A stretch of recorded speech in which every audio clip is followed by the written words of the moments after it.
এখন যে সমাধানটি নিয়ে আলোচনা করছি সেটি হচ্ছে একটি সংক্ষিপ্ত প্রশ্ন, যার প্রশ্নমান থাকে হচ্ছে 2।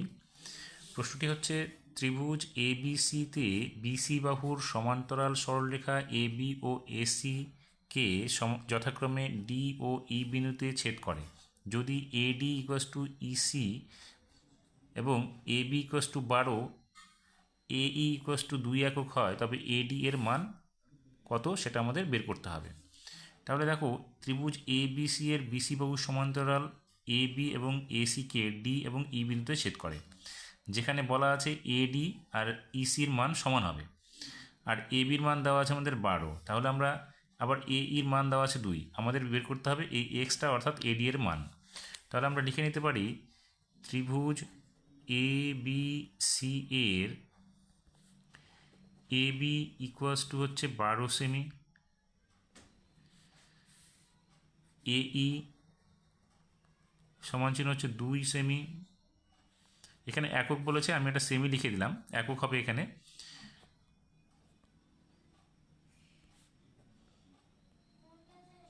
এবার আমরা ধরি এডি সমান চিহ্ন ইসি সমান চিহ্ন এক্স একক।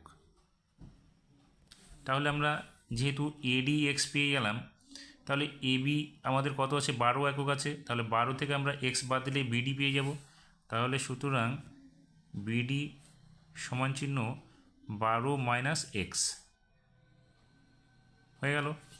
এবার আমরা কি করতে পারি, দেখো বিসি সমান্তরাল ডিই, সেক্ষেত্রে আমরা লিখতে পারি এডি ইস টু এই সমান চিহ্ন দিয়ে আমরা লিখতে পারি ডিবি ইস টু ইসি, অথবা এডি ইস টু বিডি সমান চিহ্ন এই ইস টু ইসি। তাহলে আমরা লিখতে পারি, যেহেতু বিসি সমান্তরাল ডিই, সুতরাং এডি বাই বিডি সমান চিহ্ন এই বাই ইসি বা সিই।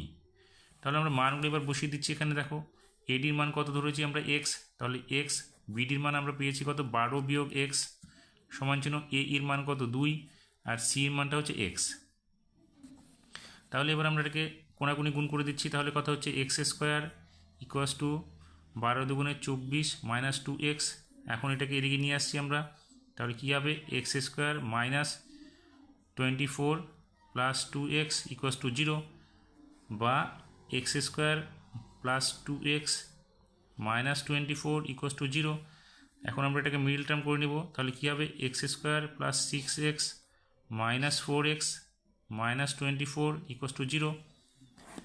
এবার কী করবো, আমরা এটাকে কমন নিব। তাহলে এক্স কমন নিলে এখানে এক্স প্লাস 6 হবে, আর এখানে কী থাকবে, 4 কমন নিলে এক্স প্লাস 6 ইকুয়াস টু 0 হবে। তাহলে এই যে দুটো থেকে আমরা কমন নিলাম এবং এই দুটো থেকে আমরা কমন নিলাম, তাহলে এখানে কী হবে, বা x plus 6 into x minus 4 equals to 0। যেহেতু দুটো রাশির গুণফল ইকুয়াস টু 0, তাহলে আমরা লিখতে পারি এক্স প্লাস 6 ইকুয়াস টু 0, অথবা এক্স মাইনাস 4 ইকুয়াস টু 0।